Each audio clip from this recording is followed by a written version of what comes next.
Magandang araw po sa inyong lahat. Tuturo ko po sa inyo ngayon kung paano mag-upload ng inyong resibo para sa bayad ninyo sa Kaiser. Kung kayo ay nagpadala gamit po ang GCash.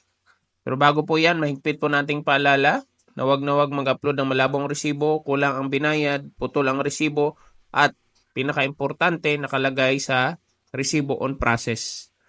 Okay, so iwasan natin po yun. Dapat malinaw, dapat sapat, dapat hindi putol, at dapat nakalagay successful transfer. Mag-login po kayo sa inyong GCash account. I-click nyo po transfer.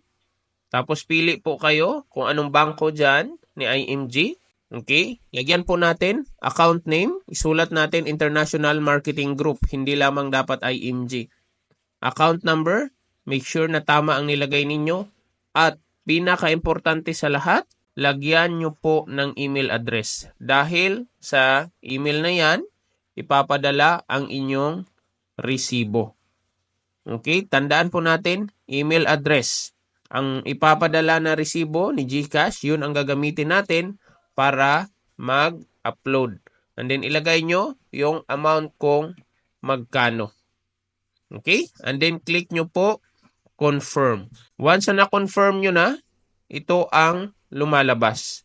Tandaan po natin, nakalagay dyan, being process. Kung ito ang i-upload mo, madidecline ang binayad mo. Hindi po yan proof na naging successful ang transfer.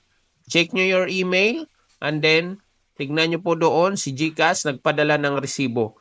Nakalagay dito, successfully transferred. Ito ang resibo na i-upload po natin. Kompleto ang information. Again, uulitin ko, dapat ilagay ang email. Once na nakalagay na, pumunta po tayo sa ating portal. Mag-login po kayo sa inyong Kaiser portal at mag-login din po kayo sa inyong IMG portal. Gagamitin natin yung Kiosk 2 para hindi kayo mamroblema, lalong-lalo na kung hindi updated ang inyong mga Kaiser payment. Para ito mas okay at maging maayos.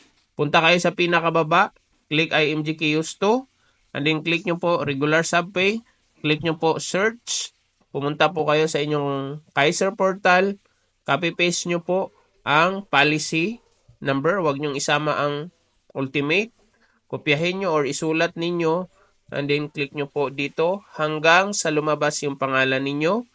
Click mo yung pangalan mo, click search, at nakalagay yung amount. Make sure ang amount na yan, okay, na binayad mo, ay tugma doon sa resibo. Kung ang amount na yan ay lumabas dyan is 5,640 something, or kung nadoble na, doble-doble na yung lumabas dyan na amount, palitan mo lang yan at ilagay mo kung magkano yung nasa resibo mo.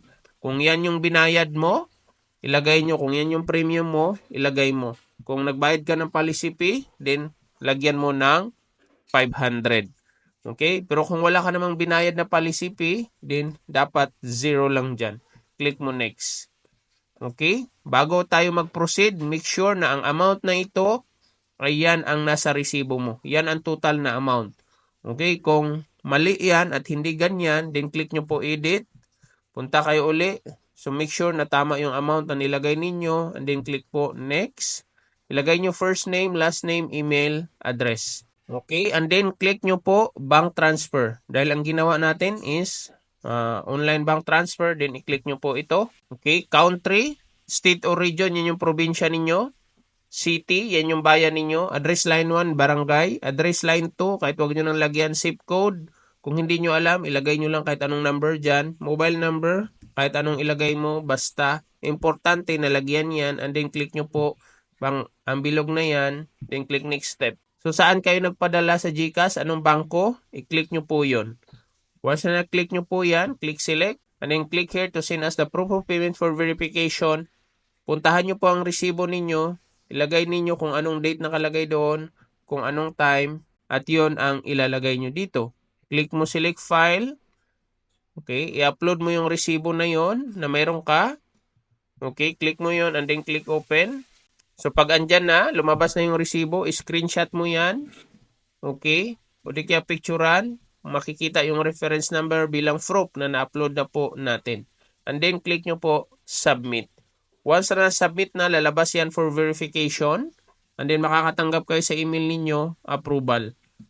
2 to 3 weeks, balikan nyo po ang inyong Kaiser portal kung nagbago na po ba yung due date ninyo at kung andyan na yung binayad. Kung wala pa, click mo payment history.